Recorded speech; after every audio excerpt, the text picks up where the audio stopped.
What it do, y'all? It's Lumi the Benchtop Gamer, and I am a 5th year doctoral candidate at Tulane University. That means that at the time of me posting this video, I'm hopefully a few months away from finishing my PhD in chemistry. I wanted to post this video because I want to talk about a few misconceptions or questions that I had maybe before I got my PhD, or people have maybe asked me during my PhD.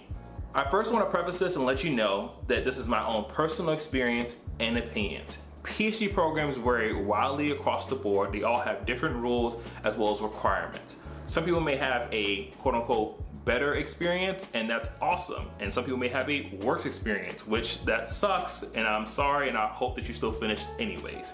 If you're someone who already has your PhD, or you're currently going through it and there's something that you want to talk about or give more details on, make sure you drop it down in the comments below. Also, if you're someone who's thinking about getting their PhD and you're maybe nervous about something that I don't answer in this video, also drop that in the comments and maybe I'll make another video to sort of answer all those different questions. I'm gonna try to be pretty general across the board, but the information in this video is gonna pertain mostly to US schools as well as PhDs in STEM. Everything will be pretty general, and I'll try to point out some of those exceptions along the way, but for the most part, this is gonna apply to US schools, PhDs in STEM. Without further ado, let's get started with the 5 misconceptions about getting your PhD in STEM. With misconception number 1. People with PhDs only teach or do research. So this is just not true. Yes, many PhDs do go on to work in academia or work in industry, but it's not really some sort of A or B option. See, in academia, you could work in admissions, you could work in career counseling, you could even start doing community outreach and nonprofit work. In industry, you could work in analytics, you could work in digitalization, you could work in technical marketing. There's all different types of facets that you can work in, even in this sort of A or B option. But even besides that, PhDs have a license to kind of do whatever work they want to do, as long as you can get someone to pay you to do it.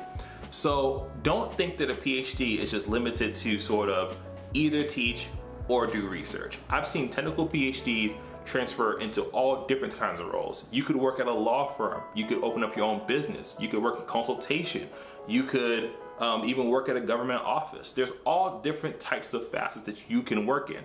Yes, some of them may require a little bit more training, but at the end of the day, the options are available to you. So if you're someone who's saying that, hey, I really don't want to stand in front of a classroom, or I really don't want to stand behind, let's say, a fume hood the rest of my life, then don't fret, you have options. Misconception number 2. I need a master's before I get my PhD. So this just isn't the case. Many programs in the US do not require you to have a master's degree before you get your PhD. That doesn't mean that you shouldn't check with your program to see what their requirements are. Always check. But there's no sort of general rule that you have to have your master's degree before you go get your PhD. Now, with that being said, if you feel like you're not a super strong applicant, then it could be beneficial for you to get your master's degree to help your application for the PhD. Think of it like this. Icing can make a good cake better, but it can't make a bad cake good. So if you feel like you're not a really strong applicant, especially for the program that you're applying to, especially if you're applying to some of those top tier programs, then a master's degree can help your application because it shows that you can handle graduate level coursework as well as graduate level research. So in my opinion, apply for the PhD first. There's no point in you getting a master's degree in the same field you're going to get your PhD in, because your PhD is going to supersede your master's anyways. So just shoot for the PhD first, and if you can't get in, then I would apply for the master's or post-bac program. But again, that's just my opinion. Misconception number 3. I have to pay out of pocket for my PhD. No, no, no. You should not be paying out of pocket for your PhD. Most STEM PhD programs do cover your tuition and or fees for your program. Now again, this can vary between schools as well as programs and even departments within the same school. So make sure you check to see what they do cover, but most programs would at least cover your tuition. You may have to come out of pocket for fees, which may equate to a few $1,000s here and there per year, but at the end of the day, most of your costs should be covered by your school. Misconception number 4. I still have to take out loans to help me live while getting my PhD. So I separated this one out from the last one because it gets a little bit tricky. Most STEM PhD programs do offer a fellowship or assistantship to help you live while getting your PhD.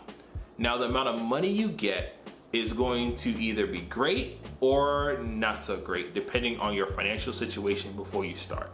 Most stipends range from around $15,000 on the low end to around $35,000 on the high end. Now, if you're someone who's coming straight out of undergrad or you don't have any dependents, this may be fine for you. Whereas someone who is coming from a higher paying job or has kids or has higher loans like a car or a home, then for you, it's going to be tougher to live on this amount of money.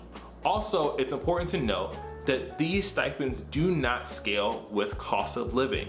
For instance, I live in New Orleans, Louisiana, and I know I make more than some of my colleagues who live in Southern California. And this sucks because it means that I can afford to live in a one-bedroom apartment by myself, where someone who goes to school out there probably will find it difficult to live without roommates. So just something to keep in mind, that when you're applying to your program, understand that the stipend won't scale with cost of living. So as long as you're okay with that, then continue applying to that program. Otherwise, you may need to reconsider a different area of the country to live in. If you find your school isn't giving you enough money, there are plenty of other programs that are willing to give you additional assistance. So if you want to learn more about those, make sure you comment down below, #WhatAMoneyAt. That way I know you're interested and you want me to make another video talking about fellowships and assistantships specifically. Misconception number 5, I'm not smart enough to get a PhD.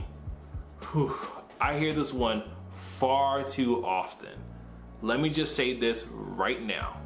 You are certainly smart enough to get your PhD, period. No qualifiers needed. Just put in the work and the degree will be yours. A PhD is not about being smart. It's about your work ethic and your dedication. A PhD is going to push you in a lot of different ways, both physically and mentally. So I would never get a PhD in a field that I cared nothing about, because a lot of times it's that drive, focus, and passion that's going to get you through without quitting.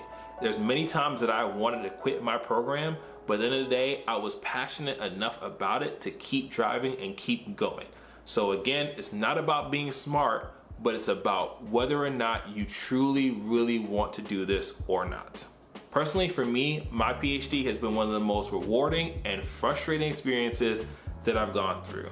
There are plenty of times that I wanted to throw in the towel, but I made a promise to myself that I was going to see it through and that I was going to graduate from this program. It is going to be a challenge, and sometimes you're going to find that it's going to make you question your subject matter and even make you question yourself at times. But at the end of the day, you got this. You are 100% PhD material, so go ahead and get the degree. Thanks y'all for watching this video. I'm Lumi the Benchtop Gamer. I make content just like this, as well as I cover video games and science topics as well. If you don't want to miss any more awesome content, make sure you subscribe down below and hit the notification bell so you don't miss any new uploads. Thanks again for watching, and go get that degree.